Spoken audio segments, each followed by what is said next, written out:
offert par Orange.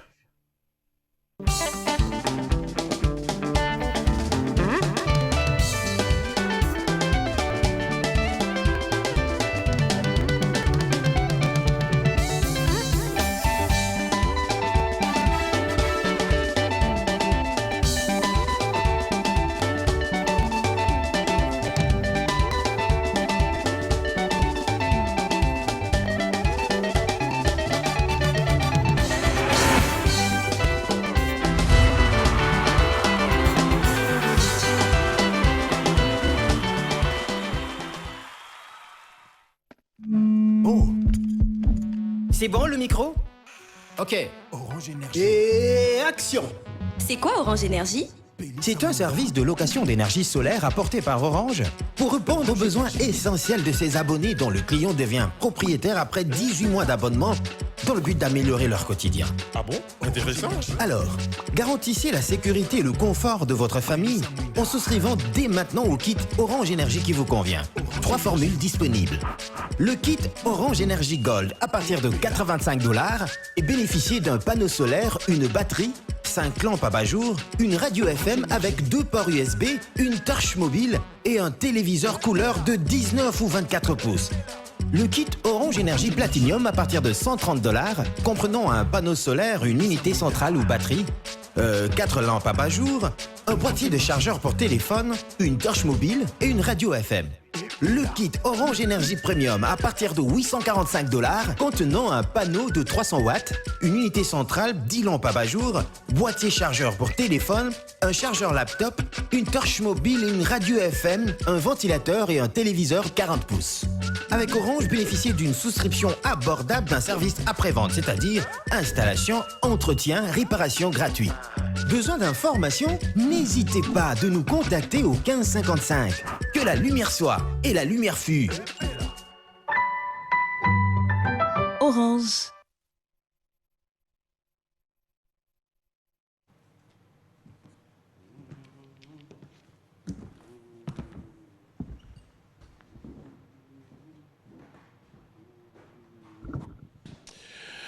Que la lumière soit et la lumière fut. Je sais quand c'est net pour moi, tout le monde se dit waouh, waouh. La toute première émission de l'année, fidèles téléspectateurs, bonjour et bon dimanche. Bienvenue dans cette émission B1 Musique. Laissez-moi vous dire un grand merci pour ces tout premiers numéros B1 Musique de cette année 2022.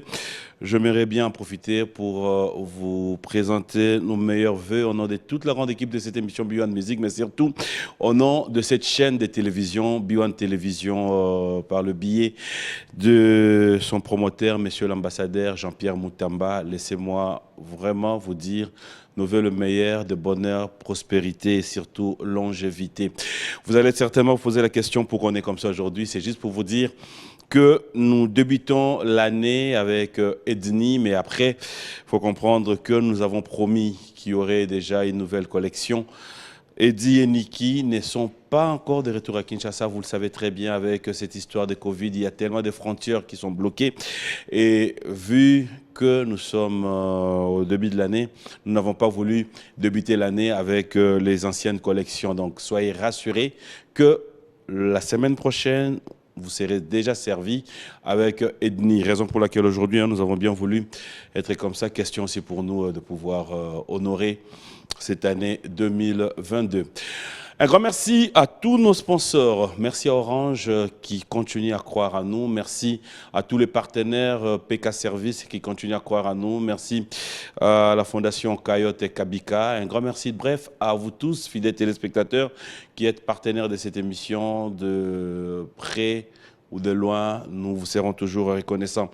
Aujourd'hui, nous avons l'honneur de pouvoir, à notre manière aussi, rendre hommage à cet artiste musicien qui nous a quittés.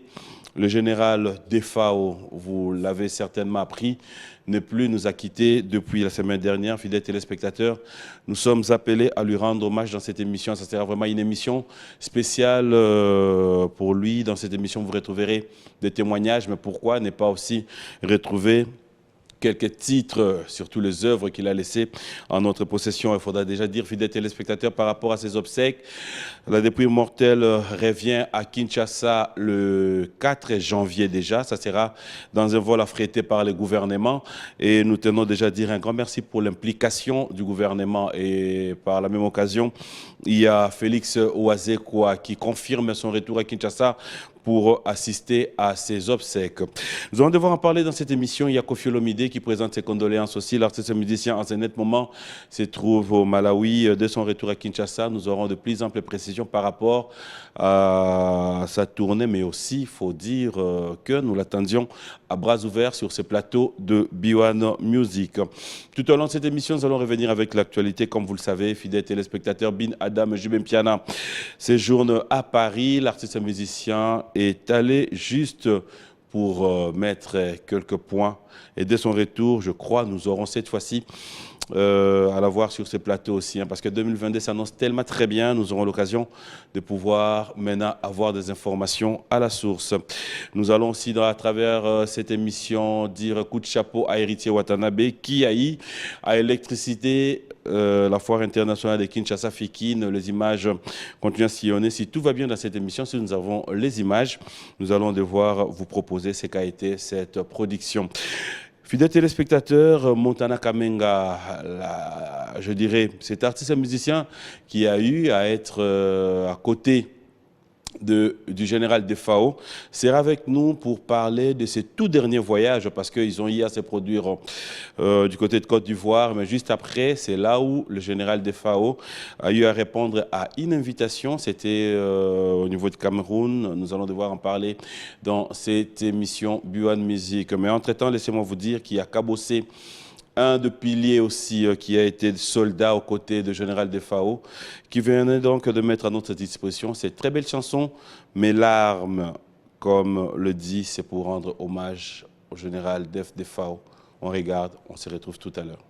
Voilà, la chanson s'intitule Mes larmes, une très belle chanson de Kabossé Boulembi. Fidèles téléspectateurs, aujourd'hui, comme je l'ai dit, ça sera une émission où nous allons devoir nous permettre de rendre hommage au général Defao, qui, je vous rappelle, est décédé au niveau de Cameroun. Et tout à l'heure, nous allons devoir en parler pour qu'enfin nous puissions aussi avoir de plus amples précisions. J'aimerais déjà me lever pour avoir notre invité, parce qu'aujourd'hui, il y a tellement à dire, il y a tellement des images que nous allons devoir exploiter. Et à travers lui, nous aurons de plus amples précisions, surtout par rapport à tous ces détails. Bonjour et bon dimanche. Ouais, bonjour. Bonjour, bon dimanche. Bienvenue dans cette émission. Merci. Je rappelle que c'est le tout premier numéro de cette année. Ah, ok. Et c'est pour nous un honneur de t'avoir comme invité. Vraiment, merci. Très ravi. J'en profiterai pour présenter mes condoléances. Merci. Perdre quelqu'un de plus proche. À la dernière minute, moins que je m'y trompe, na Basango Otozwa qui osa parmi bateau ya souka ba voyager naé. Vous allez en Côte d'Ivoire? Ouais, ouais. Tu es en Côte d'Ivoire, tu es en bêta concert Mokuna. Il y a le dernier concert na bêta en Côte d'Ivoire. Il y a qui mercredi et puis il y a samedi. Tu as le même jour samedi, tu as concert. Et dimanche, lundi, il y a qui Cameroun et si il y a qui Kamakuna.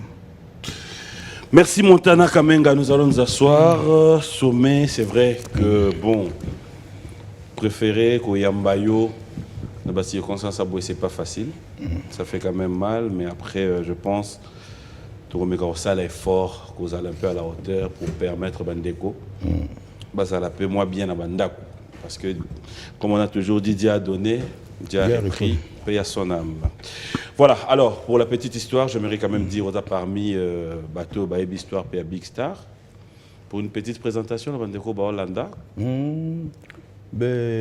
Montana Kamenga a sommé des sommets 3 fois c'est opéra. Et moi, na papa Kamenga, na maman Tsonanganzi, maman Madou Tsonanganzi. Pour na Big Stars. Donc, nous avons président Big Star depuis 1993, 92-93. Ok. Nous avons déjà élu président de Big Star et le général Defao. Tu es resté dans Big Star pendant combien de temps? Big Star a été créé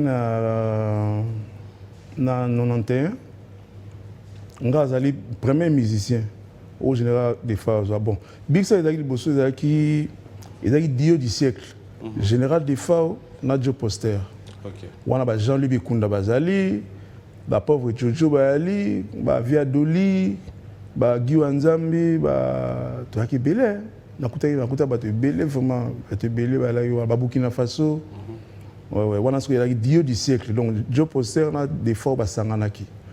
Et après Général des Phares a travaillé dans la Big Star. Il a pu communiquer dans la télévision, dans la Caraïbe Variété. Et via mon deuxième akangi la paix à son âme. Donc via Baba, on a besoin de Maringa, à Outaka Suisse, à Yaka. On a un musicien à Cave Musique, président de Cave Musique. Ok. Ouais, Papitolas, Simplice Kunga, Yann Naftal Kunga. On a pensé Naftal, via Nabisu Oyo. Bazoula Tabsou déjà dans l'air, on a pas 80 sur combien. Donc, lorsque le général a sali orchestre, vu on a deuxième akangi la mtazonga na ndako. Ok. Il m'a memanga na Big Star na kutaka chanteur moko mona apose imputu. Garçon mo na njila za beta forme danger.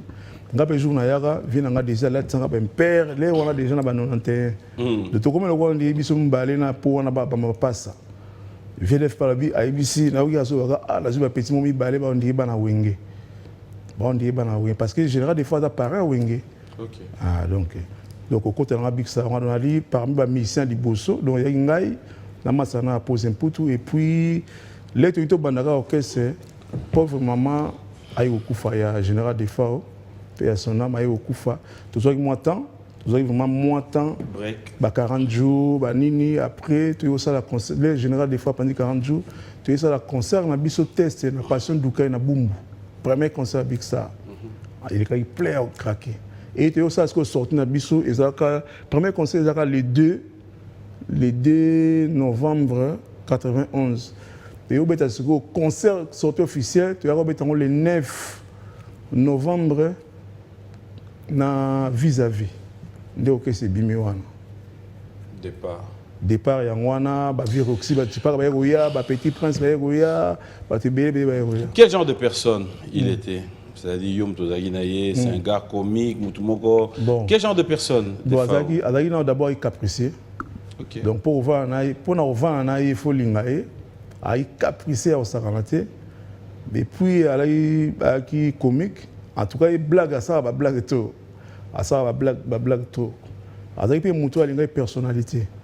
Parce que yes, à ça, il y a un Oh. Vinaye Yangwana.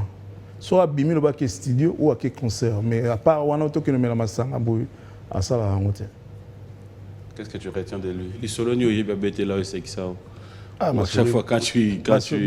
Belé bon yes quoi l'attend sous aïe na ebi dernièrement d'être ultima tali awa. A benginga président pas benginga président. Bon président nga na ebi ça po yo foye ba makam nyonso. D'être toyaki na bus hein. Les ultimes tadi atoki bon ngala ki avant parce que na ki mpese pas Alain Wedika et na longa ki mpese ba takisanto ba bengsenga ba papi na ki pa ba papi mede do ayamba ngala ki santo wana tout le temps na vie via bizalaka wana ki santo hotel Mayalos zalaka wana so biso tozongi beto zuyo toke les razunga toye tokomi na nzela tokomi na kin ngala totiki na parler après ngala ke parler après obenga ngai après ba des états benga ngai les soleil 600 abina ngai président yo foi ba makambo oyo obi ndi to yewana ngai na de nini carton nga 20 musina o soli bukala da de langoda bakela ko ne la o solo ga sikodo solo sisika na o bloquer bango mala moko pour y côté ko bloquer ça rajeter donc côté ko bloquer ça rajeter. Ah oui. Aujourd'hui, nous en parlons, c'est vrai, mais après, la réalité, c'est aussi comprendre comment est-ce que vous arrivez à gérer Moutou Obozalaginaye. C'était bien, du jour au lendemain, pouf, on apprend Montana, Azasus d'un côté, à Defaoté. Montana se retrouve dans le quartier latin. Ouais. Qu'est-ce qui est arrivé pour que tu quittes? Qu'est-ce qui a fait que tu puisses revenir encore en arrière pour avoir encore mériter encore cette confiance? Bon, Juste l'histoire, hein? L'histoire ensuite, il y a Moulaye, au premier d'habitude, 99 minutes. Oui, émission aussi là. Non. Na Moulaye, wana na yebi que na mayelo zanango, au comme ça on mukuse. Mayele na ngasko ko comme ça ni mukuse te. Ndeka yo moni. So ba 99 minutes, non, pas de problème. Place on a dans moi na lembi na oyoka histoire, on a quatre. Mais wana oyoka bien. Non, tout n'a pas question. Bon, naloba bref. Qu'est-ce qui est arrivé pour que... En général, des fois, c'est un papa, c'est papa pour nous. Ko quitter Big Star pour n'attendre mon boy, et ça qui a incompréhension. Parce que en général, des fois, nous avons dit à créer l'homme à son image. En général, des fois, à créer Montana à son image. On a combien d'image en général des fois partout en Afrique. Donc, tu as un grand-père dans la Côte d'Ivoire, à moi, dans l'aéroport, Montana, dans l'aéroport. Donc, à ça, la façon dont on a fait et comment est-ce que tu as fait un concert via Zali? Tu as fait un concert Montana via Zali. Dans l'Union Afrique, dans les poteaux, dans les États-Unis. Bon, on a il y a bateau qui a sima artiste. On a été beaucoup de des leaders, donc, mais entrer dans le quartier latin et empêcher qu'il y ait une ville en air tout. Donc, on appelle la langue France, n'a qu'à la ville en Kenya. Et puis, la bagage. C'est là où je vais comprendre. Non, on a la Big Star, il y a une quitté. Mais il y a une incompréhension. Mon frère, qu'est-ce que tu es d'assain? Mais là, mon frère, là, certain. Balongola Kiyo, to Olongwaki. Non, tout le bagage vient à Longola qui c'est Mobimba. Via Longola qui c'est Mobimba. Donc, na Longoli Bino. On a la salle, na zwa courage, il y a refait sa vie. Est-ce que tu as battu à Longwaki? Non, tout le monde. Hein?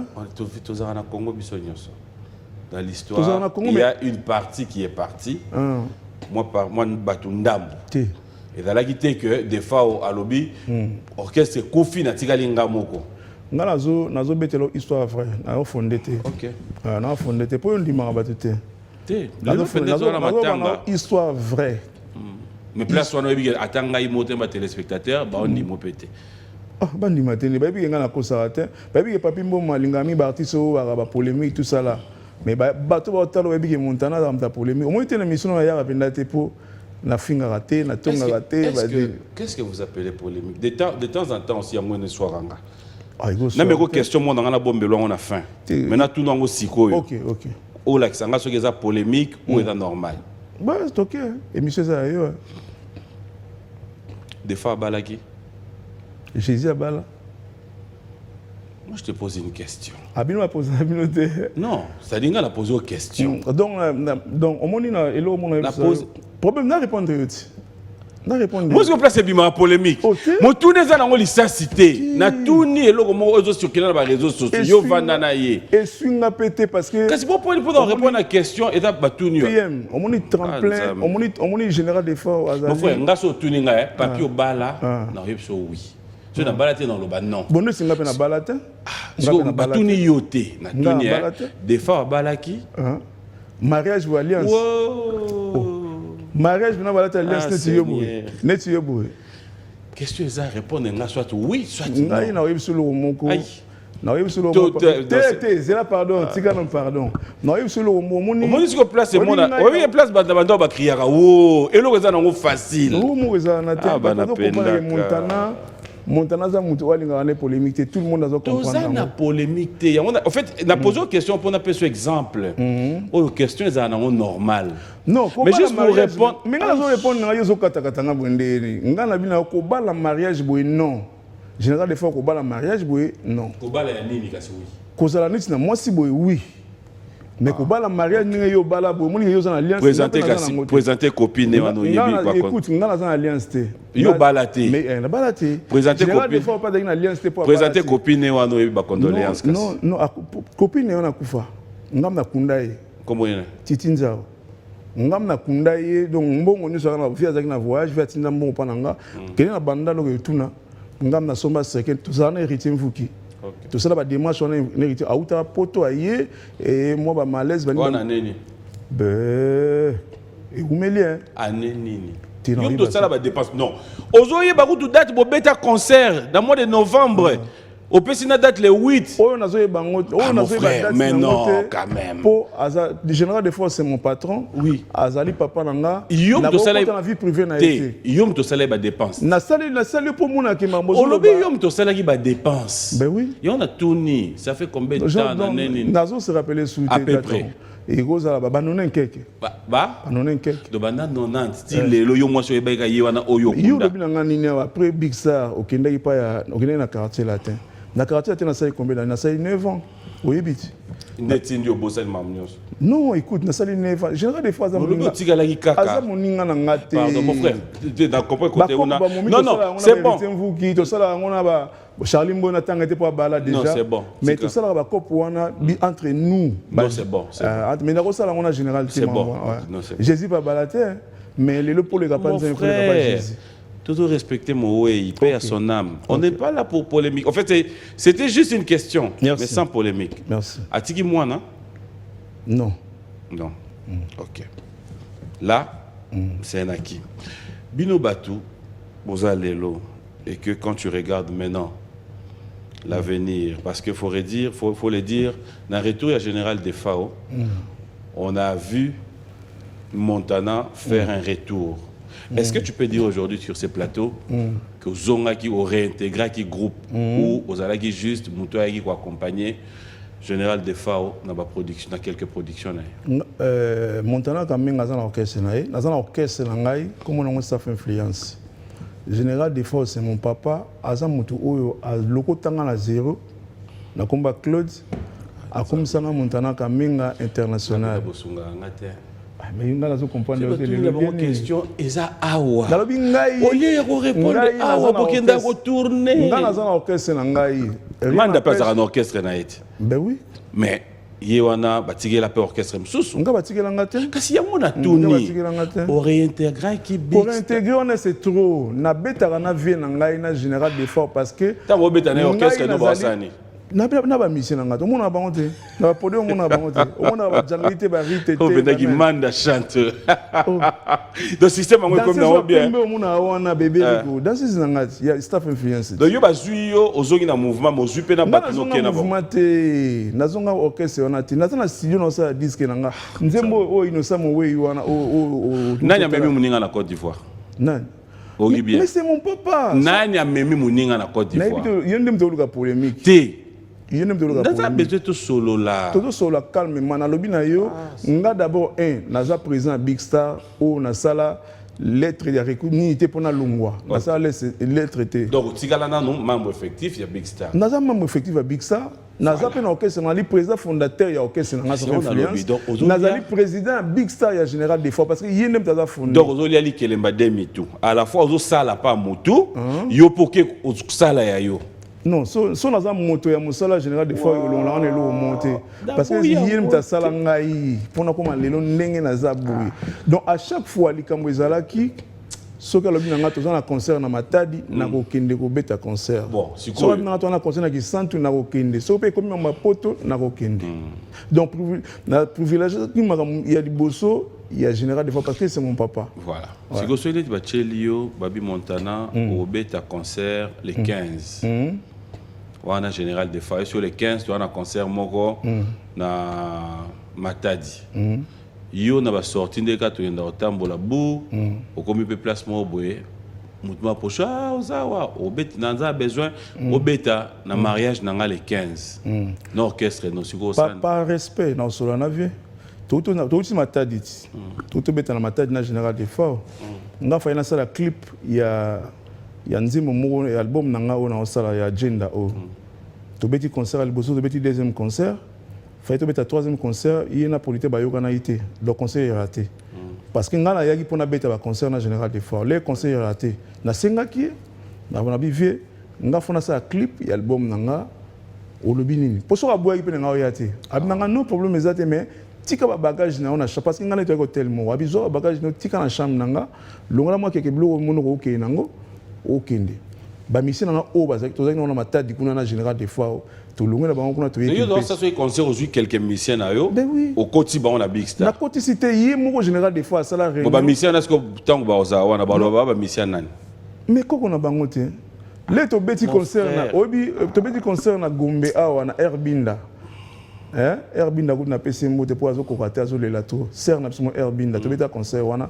na ba mission nga ba mission nani ba mission nga na général des Fao yoka écoute on comprend le autre clip ya Innocent Mwende on comprend to beti concert ba mission nani yoka na sisate papa beti concert na ba mission nani papi moma nga za kamza polémique te tika nga na loba to beti concert na concert wana na concert wana général des Fao za na orchestre na complet ya big star za ngati ya général des Fao ba mission nani biso tuna ba mission na nga na ngai na ba mission wana to ba mission général des Fao on se peli quand même ba mission na yo nda mission na ngai na ba mission général des Fao o bazaki na ba Berlin bango tu wana na bango nanga na ba mission na nga to comme le ba mission général des Fao vous comprenez donc ça les communauté de bien communauté a bien exacto qu'est-ce ça mutu moko ya général des Fao donc yo na ba mission na wana na comme le mutu ya musala ya général des Fao naza sous patron naza président que c'est naza patron te mon frère tobeti concert wana pa Airbinda na Gombe wana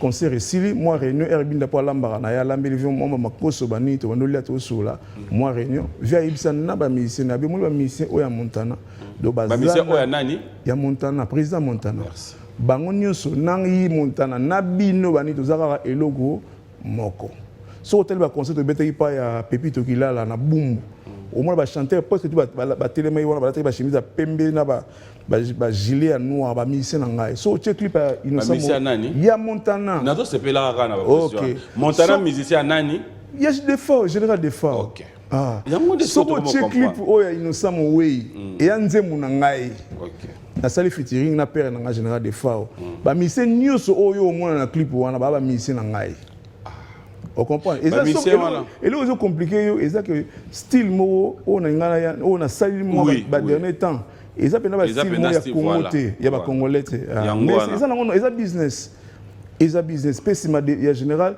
na moi temps au ka c'est juste ma blog ba racine carré ben on a dit ma case nga professeur na dialogue ya lungana l'accent na blog na ma case donc c'est quoi question na tuna ba musicien oyo yo wana entre yo na defao ba yo ki la nani so to za biso to ensemble so za biso to ensemble ba yo la général des Fao ngate so mutu ayi akuti bango wana ne bo fa bino yo na général des Fao na yo na bango atuni yo za mission nani faut répondre so akuti biso to fani na réunion concerté bo solo là arrive so na mission à Montana mais na yo beta pas général pas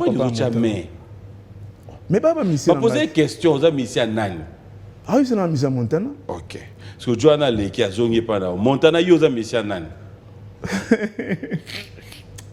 yeso atu papi mboma za mwana nani wa mwana papa na binoti naza mwana de Fao naza mwana ya général de Fao. Voilà, on va revenir dans le normal. Après, moi, ça me fait plaisir de pouvoir chercher à comprendre un peu cette affinité. Là, on comprend que tu étais vraiment parmi ceux qui aujourd'hui peuvent témoigner au nom du général de Fao. Alors, on a vu les images, il y a quand même le gouvernement qui s'est impliqué pour dire, pas après, à honorer le général de Fao. Alors, comment ça évolue jusque-là? Non, c'est bon. Le ministre a bien ça qui a bien ça Bissou, a bien ça famille. A bien ça famille.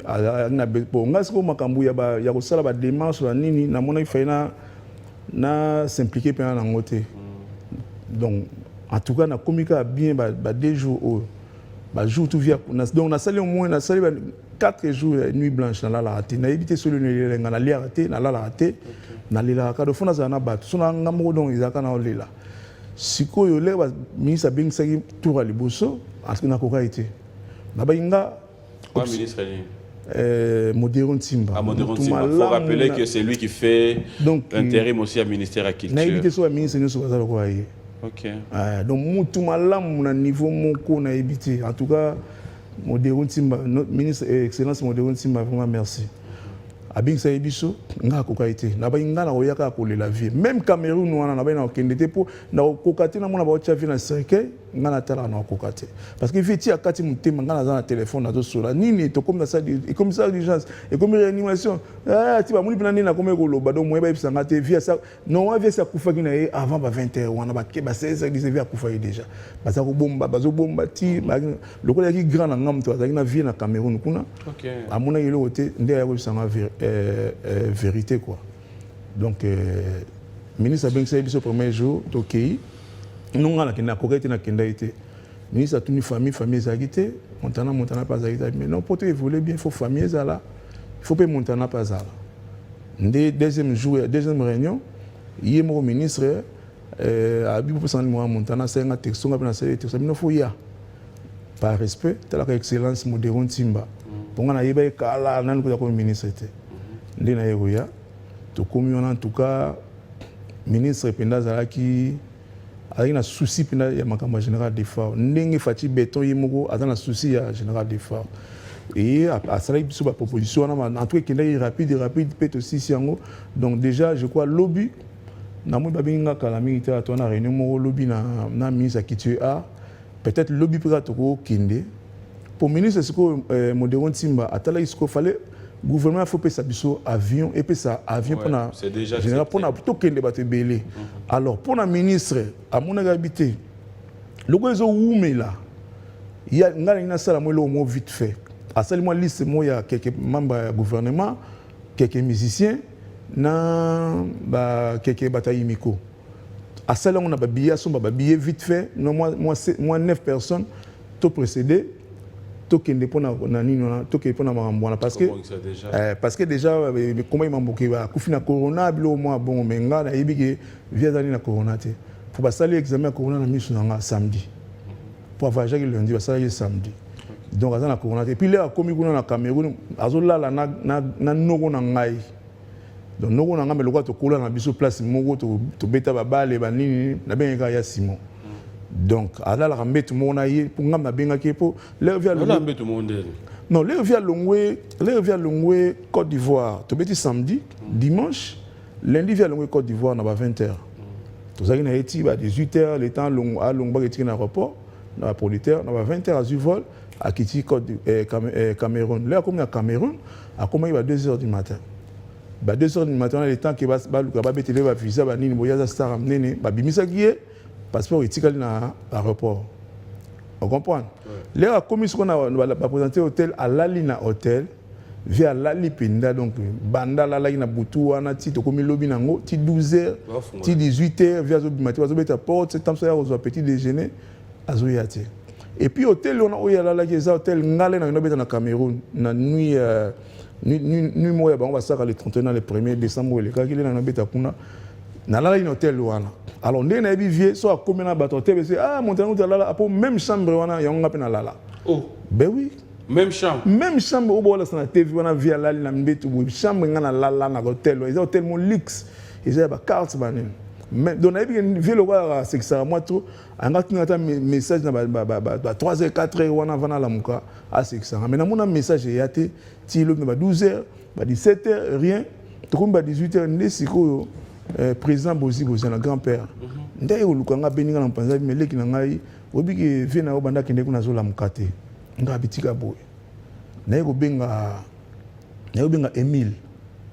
Emile azana orchestre na yemo na Cameroun parce que na kenda ka invita nga na concert mo beta na ya beta na orchestre na nini na bon en final na ka invité mais pas d'avoir associé les comme vocal na yimba na associé na nzemba fali nde abenga na mati na yimbi vocal wana après batu baboyi na kita na yimbi bakomi misa ba nzimba ba général ba mo solo bani na benge mil wana na bina nde ni vie na sonde na ono vie banda yetu mona ete ngabe mil kende mbangu na hôtel parce que ba yibsinga le kamo CP singate Emile a kin hôtel na bengi grand ngado oncle na ya Simon na bengi na bia Simon vie aza déjà na Cameroun obi hôtel na lalaki au na ibi kende na biblos na bi kende wana rapide moi clair exate de ba komi wana batie moi mo bulu na hôtel bino to ko fungola la porte on peut bongo te fu benga la police la police eroya ba buki porte ba kutivier ala lika na mbetu mais azotala et ba meka au sala moi ba premier soin ba secours ba premier soin ba nini a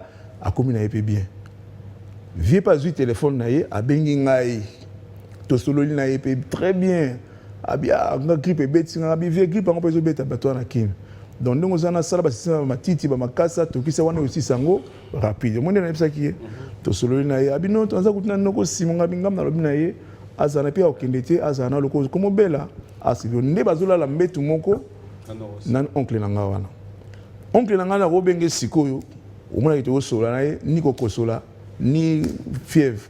Parce que comment beaucoup comme général des fois qu'on finit corona, moi tu as mensonge. Il y a un ministre qui ministre peut passer tout ba bengi kuna pour comment qui mutana na corona pour ngaba kunda ye kuna. Après ba 4 jours ba ngaba kunda ye kuna. Ndé ministre ce quoi sali siko urgence ba bengi kuna ba tali bina non ba sali examen mun gaza na corona te. Vous comprenez? Et après ngo siko ve ayago zwaka pour kende et na fête ba bengi saki. Bah, c'est la confusion que des fois Betty concerne la Cameroun. Non, non, les concertés. Et ça qui fête anniversaire, il y a Madame Morobo. Madame Mouana vit na mon bimba.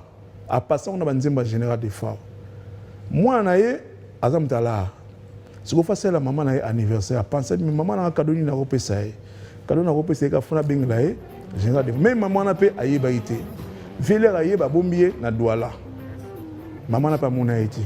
Ce qu'on fait, c'est que le roi, moi, je dis que ah wana nani na to na no bakana na kin. Ce qu'on fait, c'est que et ça le roi il va kin pèse. Ah d'accord. Qui pèse ba mboka papi honora papi mantezo. Et donc ils le roi kuna.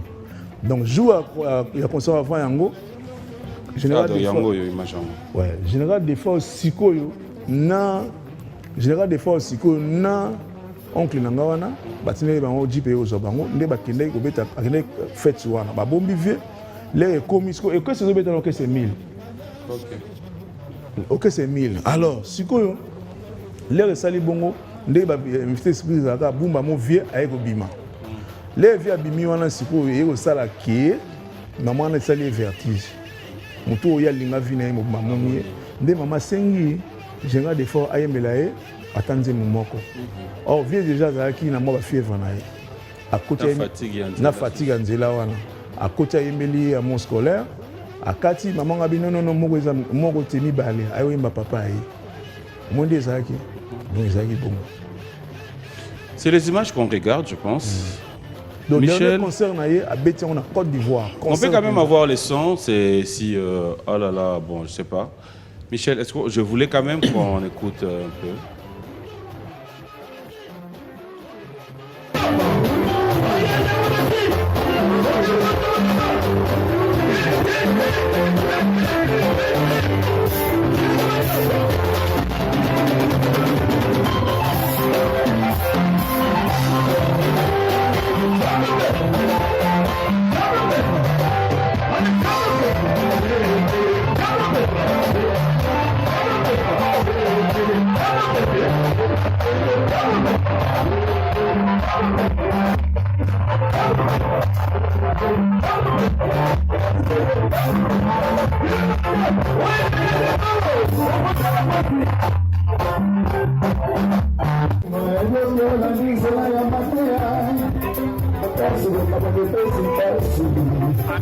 Voilà, même à travers ces images, on peut déjà voir que le général Defao était un peu affaibli, mais je comprends après ton explication.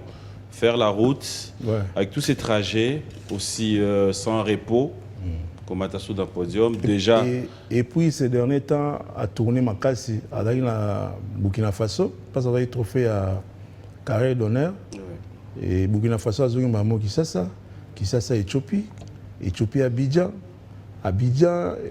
Cameroun. Il y a tant qui est la semaine donc il y a vraiment ça bon. J'aimerais quand même qu'on puisse suivre la dernière réunion. C'était avant-hier, je crois, avec quelques membres du cabinet du ministre. C'était hier. Ouais. On va regarder en image, on se retrouve tout à l'heure. Nous sommes à la résidence familiale de l'artiste musicien François Lulendo Matumona, alias Général Defao. En ces lieux où était organisé le deuil, familles biologiques et artistiques ont été surpris par la présence d'une délégation composée de membres de cabinet du ministère du Tourisme et de la Culture et des Arts, conduite par Jésus Noël Cheké, directeur de cabinet adjoint du ministre du Tourisme. Il était venu au nom du gouvernement Samalou Condé reconforter la famille éprouvée.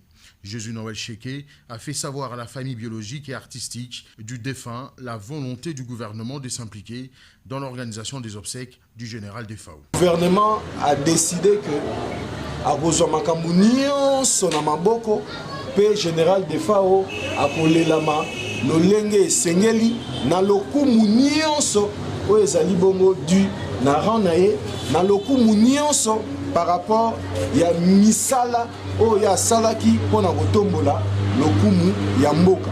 Le directeur de cabinet adjoint du ministre du Tourisme avait dans sa gibecière une enveloppe du gouvernement destinée à soutenir certaines charges avant le rapatriement du corps de l'artiste musicien Lulendo Matumona. La dite enveloppe a été remise à la mère de l'artiste disparu. Ce geste du gouvernement a été apprécié par la famille et les artistes musiciens rencontrés en ce lieu de deuil.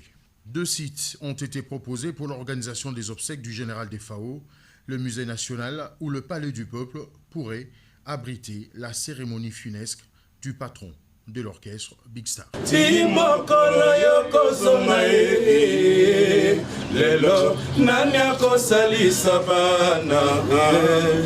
Voilà, c'est comme on regarde à l'image. Hein. Ainsi dit, je venais d'avoir la confirmation pour dire que le gouvernement, Baruch Shabazo, a fait avion pour que les 4 corps et comme la biso. C'est pas facile, ça fait tellement mal. Après, j'en profiterai encore une fois de plus pour présenter mes condoléances à la famille.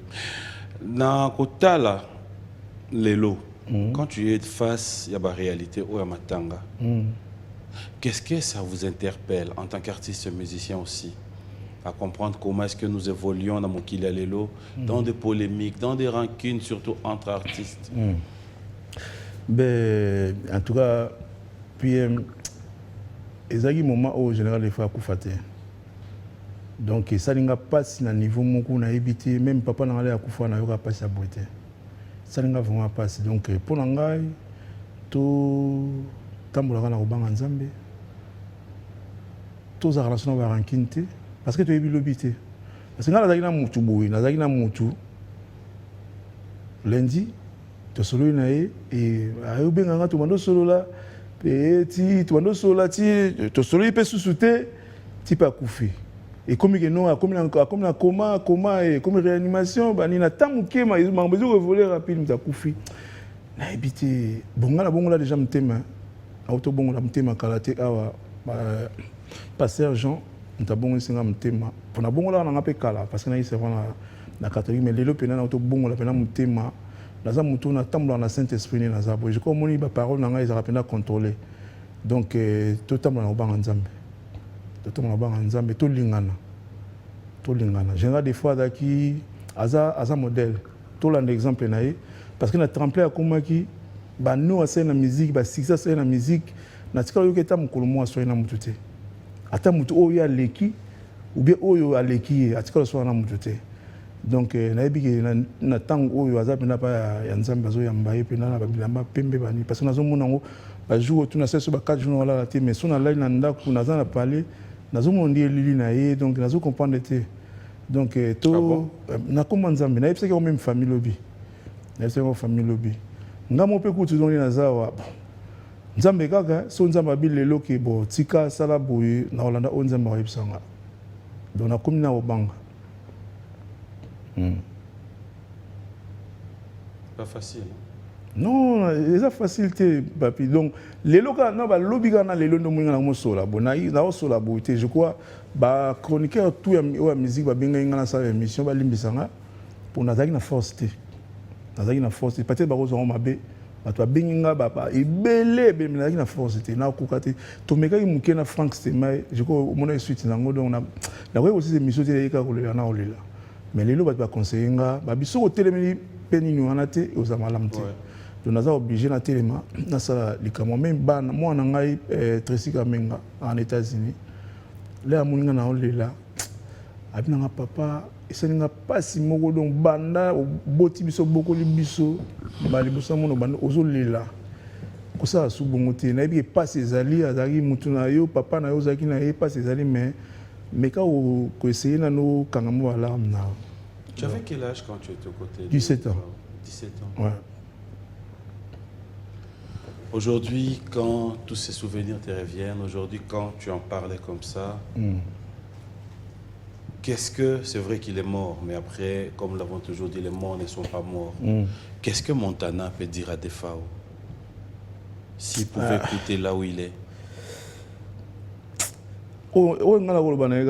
asalinga mabe vi asalinga mabe fala yebisa ngai ke nde naokende boye na ozonga te so ayebisa nga bongo peut-être na ngai nazala na ngai natikala mwa esengo mwa courage oyo peut-être nakoka koloba yango wana mais oyo mpenza ngai nakoloba na général Defao bravo parce que asali mosala na ye oyo nzambe atindaki na mokili asali yango mpe bien et puis à na honneur je crois que on t'a offert azati botoboité congolais kaka so sombi péjour mais fallait so mano BMW so sombi mais fallait la Mercedes peut-être pas bon mais moto moi de critiquer azati donc bravo na msala salai. Quelle est cette chanson de Defao qui t'a beaucoup marqué, qui restera inoubliable dans ta vie? C'est vrai qu'il y a des œuvres, il faut rappeler d'ailleurs qu'il y a un titre qu'on va suivre d'ailleurs dans cette émission aussi. Il y a Yonaye, je pense que c'est le tout dernier titre que vous avez enregistré ensemble. On a album nanga, ayaki a prêté une main forte, mais pour nous banzimbo, on a eu un répertoire banzimbo n'est pas seigneur surtout. Mais nzimbo oyo markanga y penza izaka amour scolaire.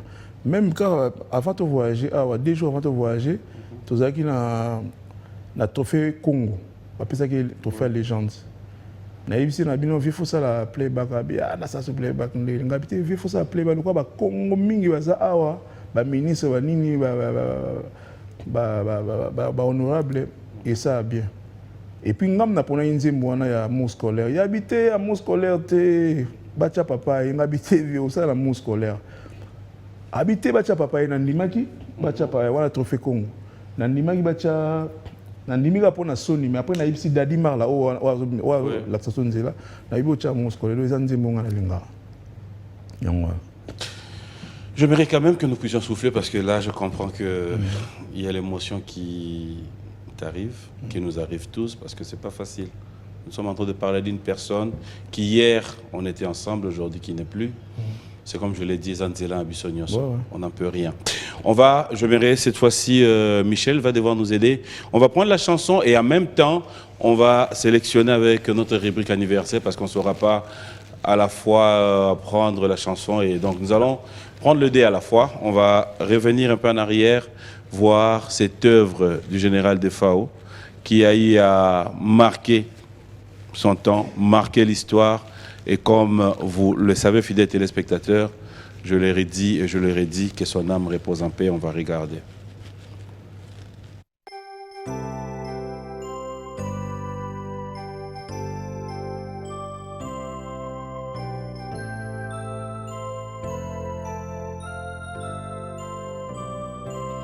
Joyeux anniversaire, accepté de bon cœur mes vœux les plus sincères de joie et de bonheur.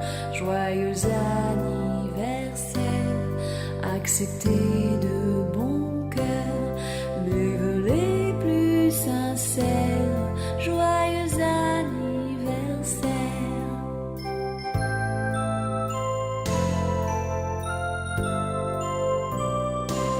Joyeux anniversaire, accepté de bon cœur nos vœux les plus sincères de joie et de bonheur. Joyeux anniversaire, accepté de bon cœur nos vœux les plus sincères. Joyeux anniversaire. Joyeux anniversaire, accepté de bon cœur mes vœux les plus sincères de joie et de bonheur. Joyeux anniversaire, accepté de bon cœur mes vœux les plus sincères. Joyeux anniversaire.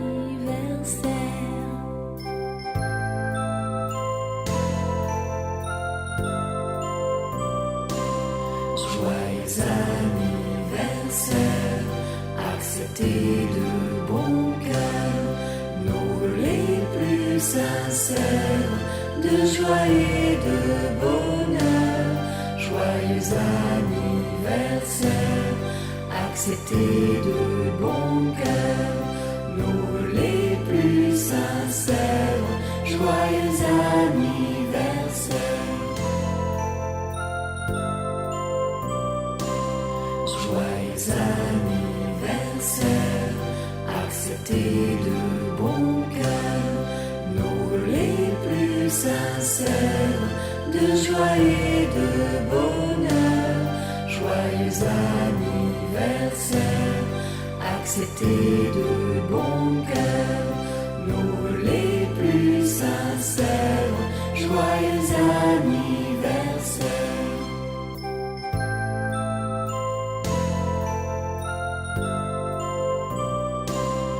Joyeux anniversaire, acceptez de bon cœur nos vœux les plus sincères de joie et de bonheur. Joyeux anniversaire, acceptez de bon cœur nos vœux les plus sincères. Joyeux anniversaire.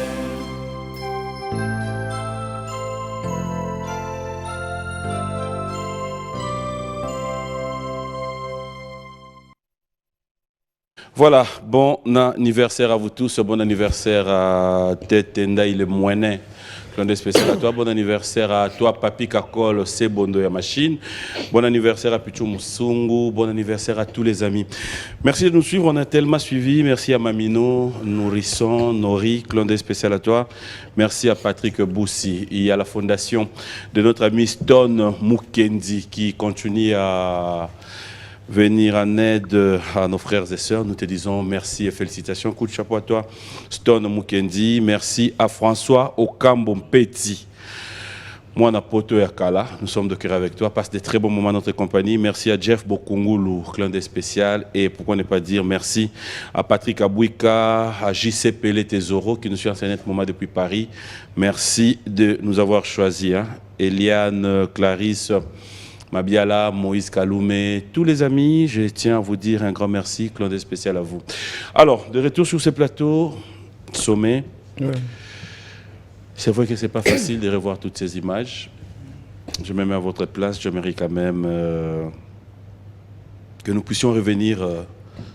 Émotion, oui, mais j'aimerais quand même qu'on puisse avoir cette force au Tozanango, parce que Yomoto Lobango tout à l'heure, tu n'avais pas cette force. Ouais. Mais aujourd'hui, même là où il est, à mon accueil, aux Anamakasi, aux courage, on a avec honneur, ça sera aussi plaisir pour Naé, honneur de comprendre qu'il peut compter sur vous. Et je m'aimerais que tout au long, il y a moi partant au Totika dans l'émission, que tu puisses vraiment avoir ce courage jusqu'à ce qu'on va tenir. Avant d'avoir votre œuvre, j'aimerais que tu nous parles un peu comment ça s'est passé pour que au convaincre Bossa la featuring Oyo. Et c'était quoi l'histoire? Un peu des blagues. Comment ça s'est passé au studio? Est-ce qu'il a eu, en tant que papa, comme d'habitude, tes places au Boété, place au... Un peu une histoire. Oui, oui. Bon, pour la oui, on a dit que ça c'est déjà un acquis. Voilà, déjà, tu dois aller juillet, tu as déjà, tu as la deuxième fois, tu as il bosunze mo naimba Alita Chamala, tu as honorable Alita Chamala. Où ils ont deuxième phase scolaire pour les bossons dans la Kenya. Ok. Donc, où est-ce qu'ils ont deuxième chanson to Yimbinaï? Ils ont normal na comédie na ibisi. Il y a un problème exact. Na qui na salle musique na na RTNC wana et la salle musique na qui na juillet to y na studio. Ayo qui ango a sepela ina nzema parce que ba style mo penda ba style akala a sepela ina ngo. Mais aya qui na kiye parce que neti bande na nzema ngo na ngala chaki moto kutaki nga na ye omuli na bani moto kutaki nga na ye je l'ai vu à 21 ans passé il a raison à Aptesco moto yo kutaki nga na ye aucune différence wana ye ya moto nga na yemba za moto kutaki nga na ye je l'ai vu yesko moto yokutaki nga na ye natina me fait pas nous on a ça habité yo zo mon esprit na yo au moins que son yemi ga ndeti yo yemi na yo on a travaillé et na meka ika retourner parce que na mona ka ina un plus vraiment c'est un bosseur. Pendant que vous étiez ensemble dans tous ces derniers moments, comment est-ce qu'ils comprenaient le succès? Cela veut dire, est-ce qu'il y a des moments où Adaro Vanda, alors mon appelle ma génération, où ils ont maté, il dit bravo, coup de chapeau. C'était quoi? Ils trouvaient ça comment la différence dans l'époque où il y a Bango? Bon, général des fois, papi moi pour le succès, à coup final succès na. Ouais. Parce que partout où autant dans na surtout comme les autres scandale. Dernièrement il va panzanga car na GB wana ba soda ba yeme ba donc bato abo yo la ba soda donc avec na succès na. Ko gérer succès bato. En tout cas, via avec na complexe succès mon tout hein. Ba leki na nyonso. Asa mona ba non o tu ba ça succès lelo. Asa mona ba normal même kutu bina filé. Tout à dernièrement na studio na mbinza awa. Azo temps sur na e après ça peut ba conseil so ozubi na filé tout nié ba ramener VD fa yebisa wa yebisa. Donc azaki complexité na succès bato. Fali pena donc petit na ye. Kutu dikapa auto benga le via kufi fallait auto benga abenga inga bon en tout cas premier jour za ko raté. Abenga inga ta ba 20 fois na yamba téléphone te. Sikoyo masa na mo George Weah waka akoma siko lelo pire masa fali azana Paris na nga yebele na ba Cameroun wana una hypothèse masa siko ya fali pena ntima yo benganga lobi na ngazunga et expliquer nga to solo pour y pas pire petit défaut George Weah vide fa yemba eto ayo expliquer nga yo ana ku fala benga ki nga non lo bane kasa benganga problème tina daki bien te et puis fallait robenganga les vient faire même vide nga yi akenda tina ndaka faire. OK. Nanda kuna beau vent wana. Et puis faire à Silvera Vienne, on vient là à faire à Silvera. Tu vois na Guinée, na faire na VDF. À Silvera, TV boité. Veboui. Montana wana vient na biso. Donc nga kutu souci na wana o la ramatan pour na vie def, ya fait rigoler ka.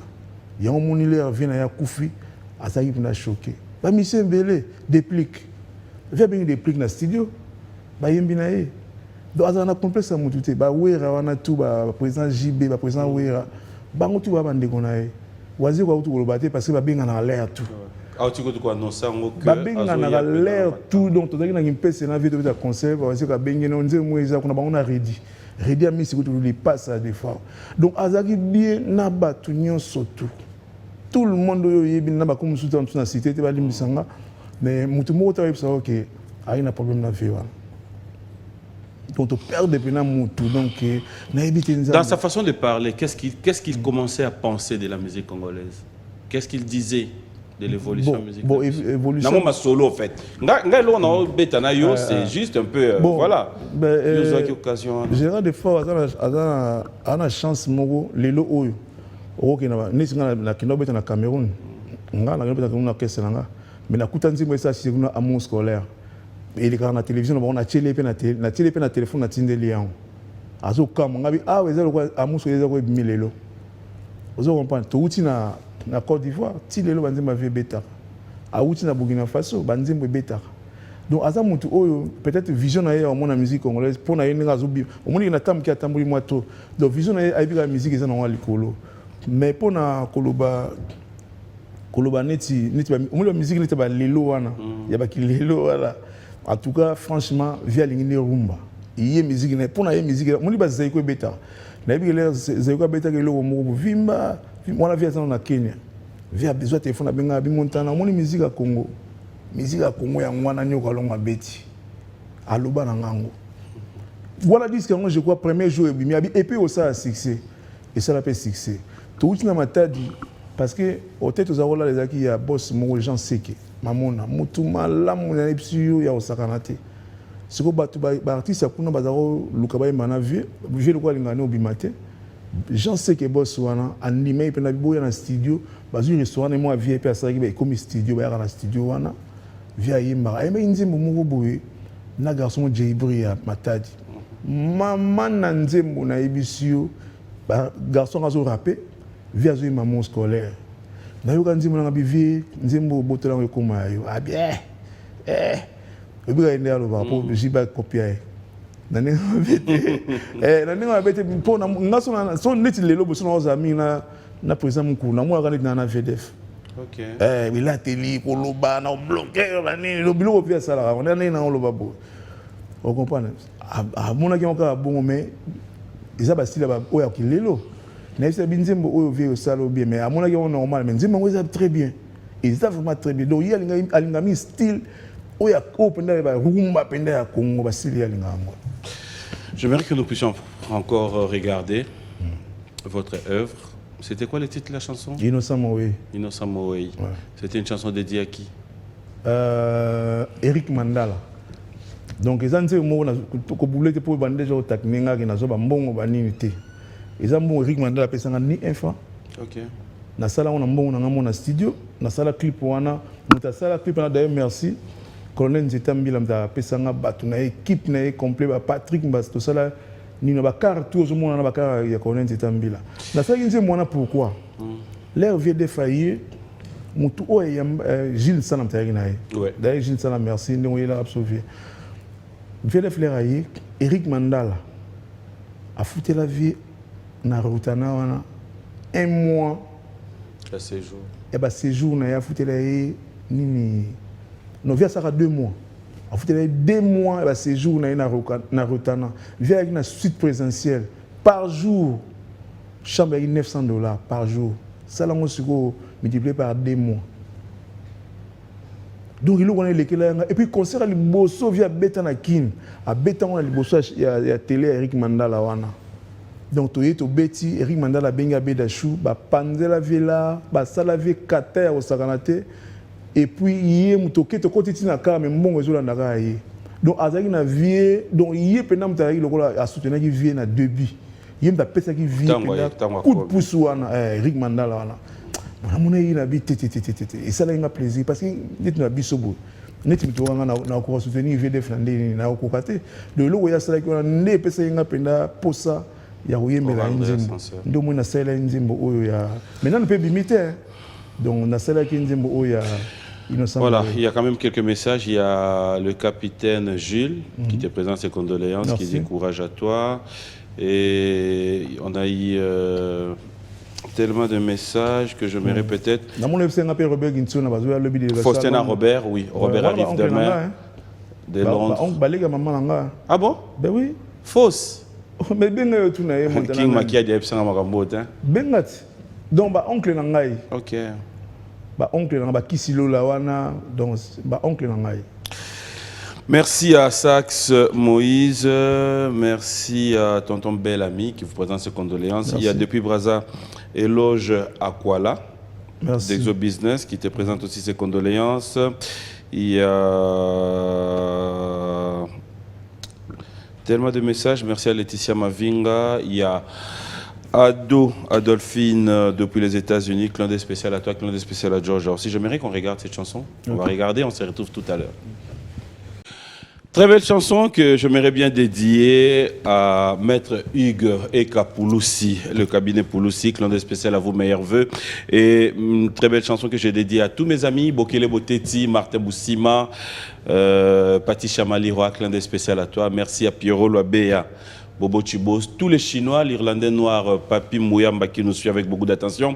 Alain Mouniongou, Brino, Clément, Guy Kabouya, tous les Chinois, hein, pasteur, clin d'œil spécial à toi, pasteur, ça fait plaisir de pouvoir t'avoir dans notre clin, et merci aussi à José Mwamba, Guy Kabouya, je pense que je n'ai pas oublié Alain Nasser, Tomona, ça fait plaisir.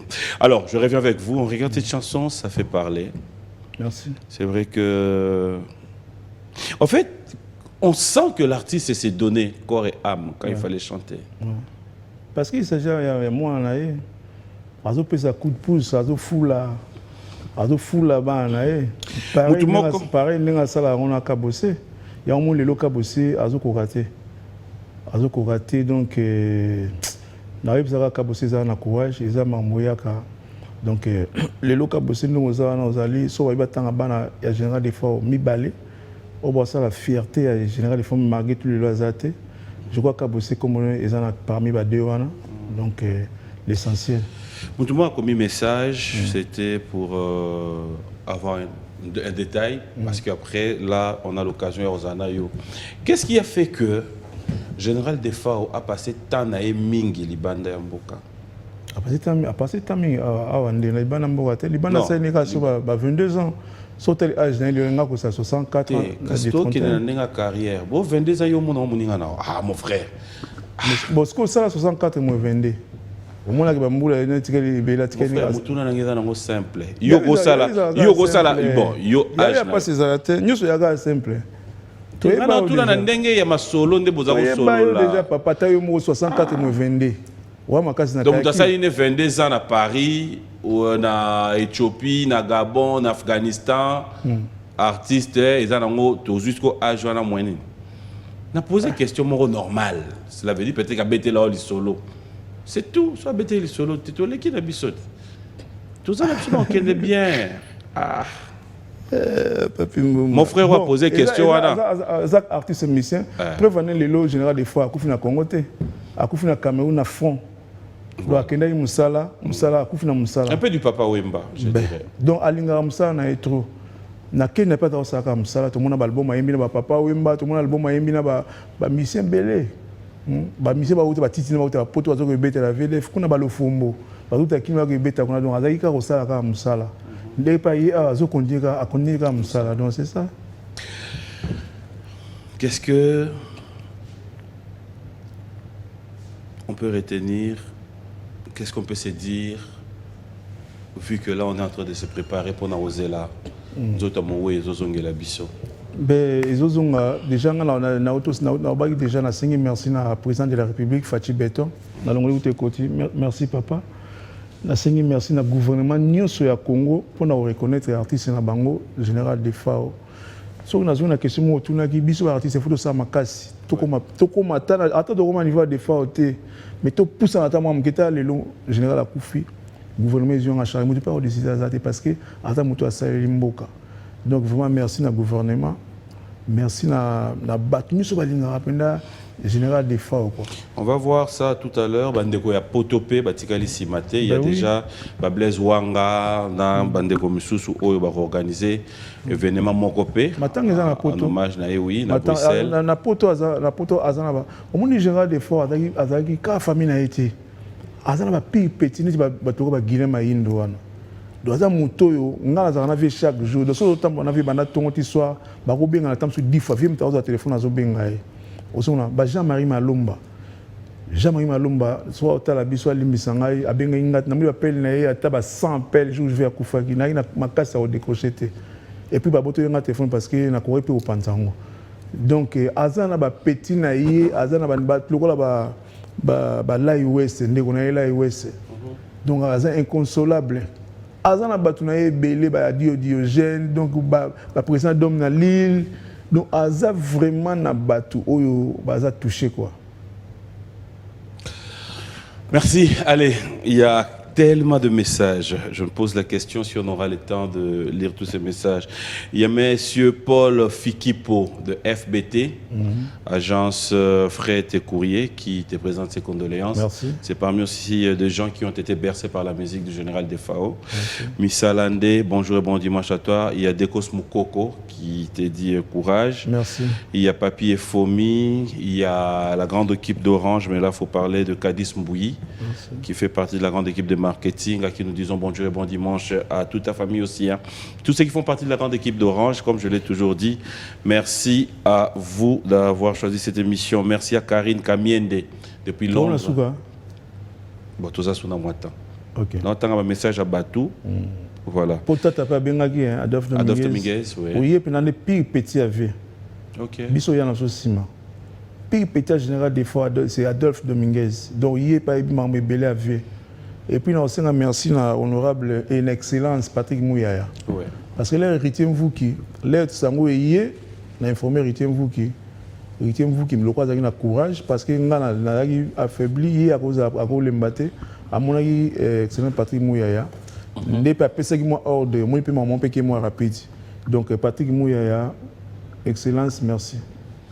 Voilà, il faut reconnaître aussi qu'il y a des gens comme l'honorable Dédé Mopassa qui est impliqué aussi. Donc il y a beaucoup de Dédé Mopassa donc pire sous petit à général pour via yemba moi nzemba yemba na papa yemba ba yemba na Dédé Mopassa puis Dédé Mopassa za mutu oyo abana soutenir biso le lote kala na ba 92 93 to ke ba Lubumbashi wana ba 92 93 donc bato bazaki na biso za ba Dédé Mopassa malgré tout lelo na été soit à côté na vie pour na biso musu via bien to za nanga mais comment on a bon peut-être parlement honorable les députés mais après faut dire quand même qu'il est impliqué mais Papi Mantezolo ouais avec excellence honorable excellence mais à côté de on a général d'effort l'air tout aux années avant de voir 2 jours avant que les Côte d'Ivoire avec na Papi Mantezolo so liga mutu na yo mutu acha kuwana luozi na kuwante meya cha baminda luozi Papi Mantezolo. Nancy Lengalenga, bonjour et bon dimanche à toi, meilleurs vœux à toi et à toute ta famille, meilleurs vœux à Willy Moucheni qui nous suit avec beaucoup d'attention depuis Dijon. Ali Bola, merci à toi, Belou Louvadio, Richard Chitea, merci à Olivier Kizigou qui a choisi de passer des bons moments avec cette émission. Il y a Eddie Badiata qui vient d'envoyer un message au nom de toute la famille aussi pour présenter des condoléances. Merci. Il dit courage à toi et on est saturé. On est saturé. Istey Lenda. Je vais lire rapidement. Odon Tchovo qui te présente ses condoléances. Merci à Bibiche Beya Bukumba. Il y a Trésor Kapila qui présente ses condoléances à Tounin Nazawapi. Gilles Sanazaliawa.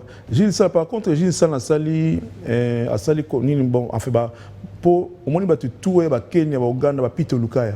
Pito Lukaya, les millionnaires wa Uganda, wana. On ba la maman Irene Ilash. Ouais.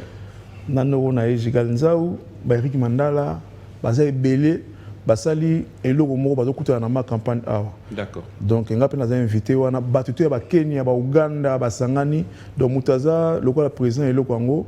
Mutazo encadré le comme Gilles Sana. Donc azana kin awa tozana yeto sola ni l'air nyuso mama yavé. Voilà, il y a les grands frères Jacques Chinja qui te dit qui présente ses condoléances et Junior Wendope a présenté ma condoléances na moni message nesiko. Merci Junior. OK. Merci à Laetitia Mavinga, merci à Paola Mons et Myriel Mons depuis Paris. Merci aussi à Dizi Manguta. Rajou Ngoma, SFR depuis Paris, qui présente ses condoléances. Merci. Et il y a tellement des amis. Fabrice Pro. Beckham, le vieux Bernard Moukeba depuis Kolwezi, qui présente ses condoléances. Bref, on ne saura peut-être pas lire tous les messages. Hein. Il y en a tellement nombreux. Tellement, Charlie Mboyo. Charlie Mboyo va via ticket charge avant de voyager à un aéroport. Parce que Charlie Mboyo a un cadre dans l'aéroport. Il vient avant de voyager. Ils ont une vidéo, ils ont filmé, ils ont le charge orchestre, ils ont voyage. Oh. Donc, ceux qui ont un numéro, peut-être Charlie Moussa, ils ont attendu là où ils ont donc là, la Singapour, ils ont là, la donc, et puis, ils ont Yves Bapa. Via Salinze Moja, papa, et Ponino Kimi, ils ont Yves Bapa. Ils ont pas limité. Vraiment, tout soleil, vous êtes pour Tibana, il y a qui n'a là. Mais moi réunion mo ezali parce que disque oyo avait etikali oyo batu basala on ba nous trouver Big Antumbo aza mutu aza millionnaire, c'est un millionnaire azara na Suisse. Vraiment abenga to soleil na ye ba biki evra viwan ba pour via na studio disque sili mixage eza na dem record. Donc mixage bilo to si passer ba clip les gens mususu. Donc vraiment Big Antumbo na ba ndeko nyos ba Lai West ba tout oyo avait beauté de la disque parce que ce que Bimi et vous allez bien pour l'artiste parce que ma vidéo pesale. Dem Record, faut dire, sont aussi parmi des jeunes talentueux, surtout dans ma boisson. Parce que moi, je me souviens, la personne qui m'a appelé le même jour, c'était à 14h, Kisra Ngani. Kisra Ngani a Benginga, alors Benga Zakaria, effectivement, Zakaria est en Côte d'Ivoire. Kisra Ngani m'appelle pour me dire, papi, il y a une situation qui ne va pas. Tu vas prendre le général de force à la crise à un hôpital. Alors, s'il y a moyen, soit numéro, il y a producteur ou benga qui est kuna, par exemple, au monde en a été. Il y a un passeport naïe, atteindre un numéro naïe. Pendant que j'étais en train de chercher à appeler directement Christian Dem Record. À y peut sous continuer un message. Dans ce moment bon. En tout cas, il faut bosser avec quelque chose. Général. OK. Donc pour le passeport, on a bien un combien on a internet, voilà. Passeport. Non, mais quoi général des fois on a un passeport. Au moins il y a quelqu'un qui a na Côte d'Ivoire. Pour avoir visa ya Cameroun, phase où on a Kinshasa, on a résident, ou bien ambassade des Arabes na boulevard. Parce que le gars il fallait alongwa na nini na Côte d'Ivoire qui na Cameroun, donc batinda qui est visa volant. Visa volant là c'est quoi bazora visa na aéroport. N'arrivé. N'arrivé. Donc na tremplin na yé. Il y a général des fois ça a été 1 heure 2 heures de temps c'est là-bas la raie caché. Donc bazan la confiance na yé parce que général des fois bête na stade kuna ba stade à Douala, stade à Yaoundé tout ça. Donc tika qui abima parce que passeport est rolanda. Alors mutu o azana droit que nous récupérer passeport les arabes auditeur. Pour dire on azana droit même goûter anga okangate. Bon il y a général okangande. Azarut na droit nanté. Et puis bato bazo ba que on ezaki concert général des fois on a ici on non ezaki concert ezaki anniversaire parce que général des fois bête na stade ya Douala. Comment ko bête na sala mkende wana. Ezalo ko ba ko buka na ti. Le ezaki fête nde ya grande dame wana biso. L'imbattable Chourambo m'a présente aussi ses condoléances. Voilà ndeko nanga penda ndeko nanga ndeko maman nanga Chourambo mazaki na mariage nae na PC mbote. Depuis Saint-Denis, Elbito Coiffure, clin d'œil spécial à toi aussi. Merci à Sinfo Mayenga, à Mel Katessa, à les grands. Clin d'œil spécial à toi les grands dos. Nous allons dire un grand merci et bonne guérison à monsieur Sampeng Ombey, leader, toi qui as toujours été là aussi pour les artistes, clin d'œil spécial à Maman Gisèle, Ibrahim Lumbu, un grand merci à Emery Ngunza, Pati Kabassou, Maître Ancien Jésus d'Electro, Joël Sebissé, Perry Kapalai, Eddie Murphy, et nous allons encore une fois de plus dire clin d'œil à Papi Tshisekedi. Depuis Kolwezi, clin d'œil spécial à vous tous qui nous avez suivis avec beaucoup d'attention, vous avez été tellement nombreux, et je ne cesserai de vous dire un grand merci. Merci à Patrick Ngovado, maire de la ville Yamatadi. Yem tu hôtel tolalaki et pas boss Jean Seke mamona moto moko bien et maire de la ville d'Achaki biso ngana général des femmes hôtel on a vraiment merci nabi et matanga siko na Matadi ba papa français ba tout ba un crocoi luozi ba tout ya Matadi joka bazo kutana et pas ya boss Jean Seke wana matanga ezali wana matanga eza de partout en Angola ba benga matanga ezali même na salongo Levis kenga mwasali matanga et pas bakoda kenga mwana matanga eza presque partout baza pe na droit ya osalango parce que les artistes na bango bersa bango mutu muso aza wana a vivre à kola la musique en général des fois et ça la bande qu'on a biso ya big star au bazar na Canada quoi donc batokola ba Pecos ba Blaise la bamba ba Deblé Kinanga et ça la bande qu'on a biso baza na Allemagne ba Topla ba na France ba Jean Libi Kunda surtout que na Londres to ba mi wana hôtel ba mission en général des fois surtout que na Londres to moni ba Renato Mondele ba Vieladi to moni ba Padou to moni ba ça mo belé kuna ba mission ou big star baza makuta parce que do baza na droit ya roler vie na bango o exactement loi to temps ya okabolati donc mutu nyonso na surtout les artistes musiciens on n'a pas de Zimbabwe abenga inga azokokate abina ngai somi nazokokate asepe matanga na mais asirenga ke azoya matanga ya vie na ye azana droit ya roler vie na ye tout le monde na kwenye sobozali matanga na na ba bochon ezali na ba rare ezali partout matanga ezali donc général des fois azaya mututu. Alors pour ceux qui sont peut-être étrangers, Bandego Baza Congolais ou encore ceux qui sont congolais mais ne savent pas à qui s'adresser peut-être pendant ma contribution. Non, babenga président Kifumu, babenga en fait babenga famille ngaité. Pour na yebi Esther na biso moko abenga inga na Esther na biso abenga inga na Belgique, ari na potatina la. Na esaki inga na rozo mbongo wana te. Na pesaki numéro famille, abenga ki famille. Atika modo ba luka ba consulter famille. Voilà. Fidèles téléspectateurs, c'était le tout premier numéro qui commence bien, finit bien. Je vais dire un grand merci à vous tous qui nous avez suivis avec beaucoup d'attention. Et par là, je vais en profiter pour vous présenter mes vœux. C'est vrai que nous sommes appelés à revenir avec la rétrospective de l'année 2021, mais c'est pas aujourd'hui. Si tout va bien avec l'équipe, on est en train de voir s'il faudra le faire les dimanches prochains. On va voir par rapport à la vitesse de l'actualité. Mais un grand merci à vous tous. Je commencerai à dire un grand merci à l'ambassadeur Jean-Pierre Moutamba, au nom de toute la grande équipe de cette émission B1 Music, cela veut dire Dax Menayame, Junior Koulele, Michel Mombongo, tous les caméramans. Oui, Dax Menayame, na Junior Koulele. Oui, bango ba batu ba bima sans li banga disque. Comment ça? Mais pour y aller au Congo, il faut y aller. Mutuba yembi, mais bango si vous allez quand il a là, Dax Minem, mais nous n'avons pas comme ça, on comprendre. Il y a un témoignage, donc il ne faut pas devoir. Donc quelque part. Normalement, il faut pas dire. Normalement, il faut pas dire. Donc ça peut être un succès. Dans le mina yo deux fois, au moins je l'ai naïe. Dax ngabi, Dax. En fait, quand ma photo sur la lumière Dax, faut ma photo sur Facebook. Donc voilà, il y a des témoignages. Alors, meilleurs vœux sincèrement au chef de l'État. Cela veut dire que le Congo, ce n'est pas facile. Nous sommes en train de vivre ça, nous avons vécu ça. Tout ce que nous lisons dans des réseaux sociaux, je me dis, il faut amouter à ma casse pour nous Kambamboka. Parce que là, il y a l'amour qui est penza. Et là, il y a dans les réseaux sociaux, on a tangi l'élo. Le président de la République, il y a 6 millions de pour Thompson, Mboka. Mais 1 million quand il y a Thompson, il est solo, il y a un réseau. Après, la population est fêtée bien. Ah bon? Mais je pense à un moment. Bon, ma casse était dans ma politique. Tu es dans ma politique, tu es dans les réseaux sociaux. Et soit tu es solo, soit tu es à l'Okuta.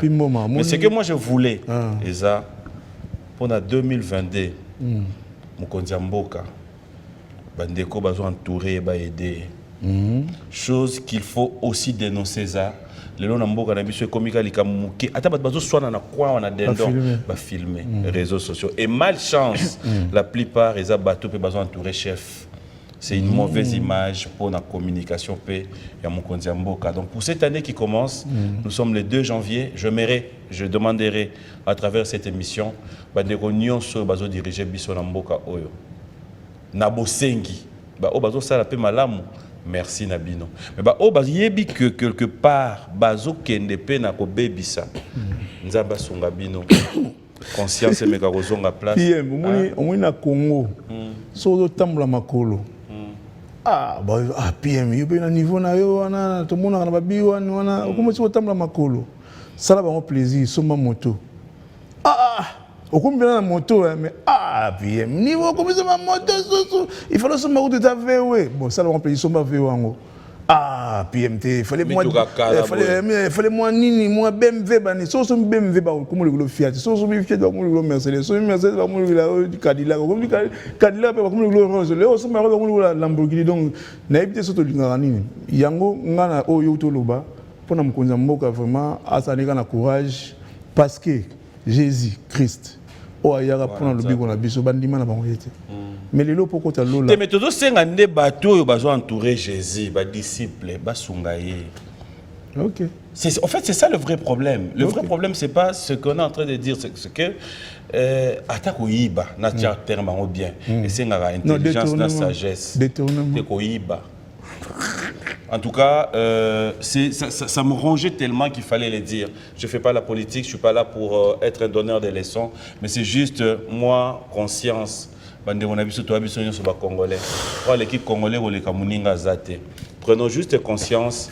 Tout meka otala ndeni tozo diriger mboka na ba konzi onyo so temps bazwa pouvoir ba bosani ba camarades na bango akala na ba na classe na bango na ba ninga na bango bosala pe fort tant pouvoir et aussi là bobo sana biso pe kaka yo sa biso grand bien yo na ba camarades ba ministre Belé hein Belé pesi bino nyonso mbote ba camarades nyonso ba ministre oye biga yeba inanga na pesi mbote leo na entendre ba kombote mais un grand merci à vous, un grand merci Montana. On va devoir se séparer. Meilleur vœu na remercier parce que papi mboma journaliste azaraboy l'air les camou eza chaud oyebi na kozwa information na source vraiment so itamso na kansela ko mabe nzamba limbisanga na longola ba idée wana vraiment merci konyeka boy boyoko konye boyoko na rolo baté parce que ils ont déjà moto batu ba yebi partout mais tikala kana ligne au pardon na ba polémique on a fait ça là moi tu na matanga les mo na ngale la mais au quotidien au seka na c'est en tout cas vraiment félicitations beaucoup penda yebi c'est quoi émission on a o ya radio za sala no tika moka boy émission na radio ko Est-ce qu'on a tiré un point nini je expliquer émission ba bazo mabala ngana atana ba 5 master bazo moko na maluku azo pena libala na émission na kandi oza sala na ba benga na film ko bakutani pe Couvre-feu. Nadaki célibataire, na koma marié, so yo travailler na butu. Aussi c'est mission ba désert. Et oui sa mère moyenne zonge ezate to bagela T'es battre la libala. Surtout bien battre bala, faut battre la libala pour. Aux insister dans trop hein. Yo po balat. T'es na l'instant. Maré no comme on est daki c'est bon, maman c'est beau, so bien. Ngai. Ah. Tu vois quoi c'est vraiment amoureux. Yo tous dans le salon on a parlé té. Ben oui. Bonne mère. Ah ça bien. Alors. Oh. Et monsieur Sila Ginango, mais tala yo mo do mekangai. Obala tote. La balade. Wano sage zaini. Obi wazeko. Bien que Félix wazeko kwa bongo, alors ba lo mo na émission na yo. Oui. Otourner mon babana, ba momi alobate na mona ya azab na raison. Ouais. Faut être réservé dans ta vie privée. Tokena mbangoute. Tokena vraiment mbangoute. Tout un exemple ya, vient à Félix wazeko, ça bien makasi. Ouais.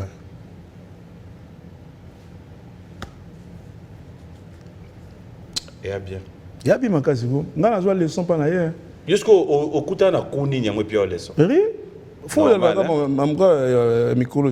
Yo aussi no cette émission ba journée c'est belé. Ne c'est manika bemba otokomela ba otala yo. Et manika bemba ça émission.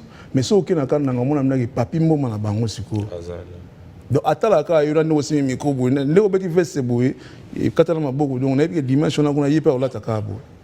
Osa modèle. Mon frère, n'as-tu déjà pas on a posé question question yo fotika na plateau. Voilà que c'est baby. Elle est là Meilleur fait déjà ma maman chérie, maman Rose Mboma. Meilleur fait à toi. Meilleur fait à toute ma petite famille, hein, madame, à tous les enfants, je vous aime bien, précieuse Roxane, Rose. Bonne année, meilleur vœu à vous. T'es sûr qu'à la Touniango, c'est bon. Té, les lopes pendent à Zoba, na Zoba.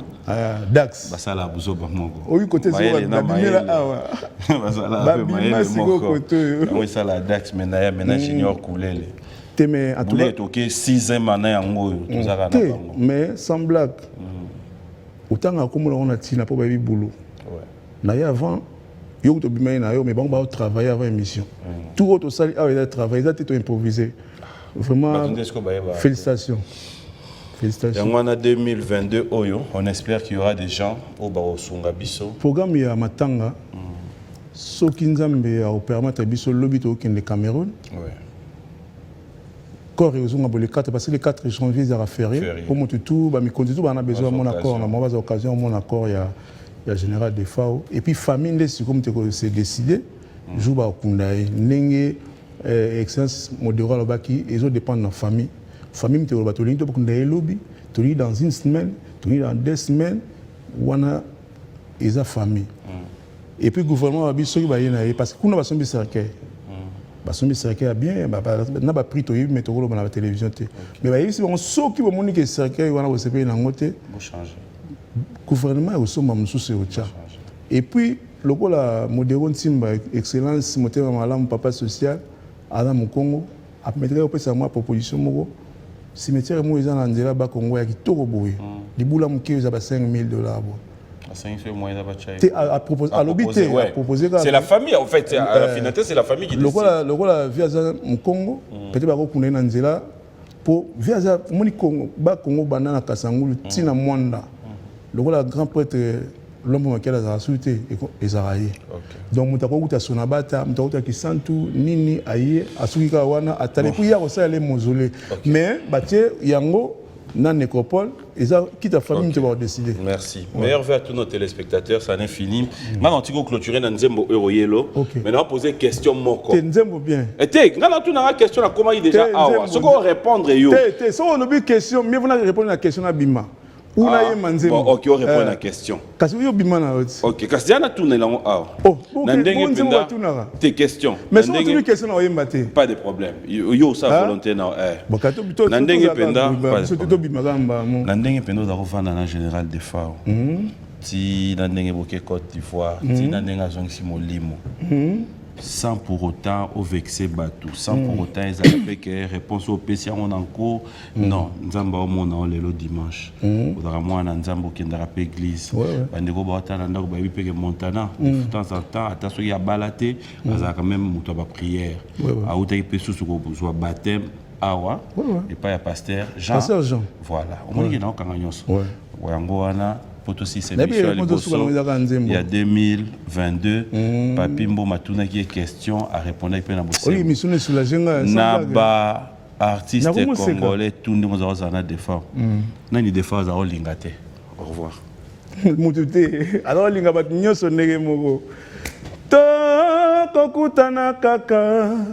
Na ba vacances to solo la na yo Sénéchalais.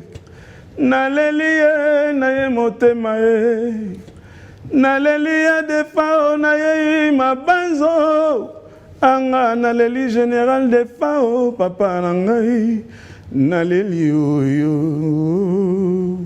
Bolingo na yebi okeola ninzela ya kelasi. Kasi bokabwane pesi pasi. Ekomi bwale na motema o. Amour scolaire, amour ya bana. Totangani na mikanda, chérie, je t'adore. Tolata pete ya alliance. Tokokutana kaka, na ba vacances to solola. Ndenge to mesana na la mule. Tokosenga kaka, na ba boti ba benisa. Nana ya poto za la fiancée. Oh, c'est bon le micro? Ok. Orange Énergie. Et action! C'est quoi Orange Énergie? C'est un service de location d'énergie solaire apporté par Orange pour répondre aux besoins essentiels de ses abonnés dont le client devient propriétaire après 18 mois d'abonnement dans le but d'améliorer leur quotidien. Ah bon? Intéressant. Alors, garantissez la sécurité et le confort de votre famille en souscrivant dès maintenant au kit Orange Énergie qui vous convient. 3 formules disponibles. Le kit Orange Énergie Gold à partir de $85 et bénéficiez d'un panneau solaire, une batterie, 5 lampes à bas-jour, une radio FM avec 2 ports USB, une torche mobile et un téléviseur couleur de 19 ou 24 pouces. Le kit Orange Énergie Platinum à partir de $130, comprenant un panneau solaire, une unité centrale ou batterie, 4 lampes à bas-jour, un boîtier de chargeur pour téléphone, une torche mobile et une radio FM. Le kit Orange Énergie Premium à partir de $845, contenant un panneau de 300 watts, une unité centrale, 10 lampes à bas-jour, boîtier chargeur pour téléphone, un chargeur laptop, une torche mobile et une radio FM, un ventilateur et un téléviseur 40 pouces. Avec Orange, bénéficiez d'une souscription abordable d'un service après-vente, c'est-à-dire installation, entretien, réparation gratuit. Besoin d'informations? N'hésitez pas de nous contacter au 1555. Que la lumière soit et la lumière fut. Orange.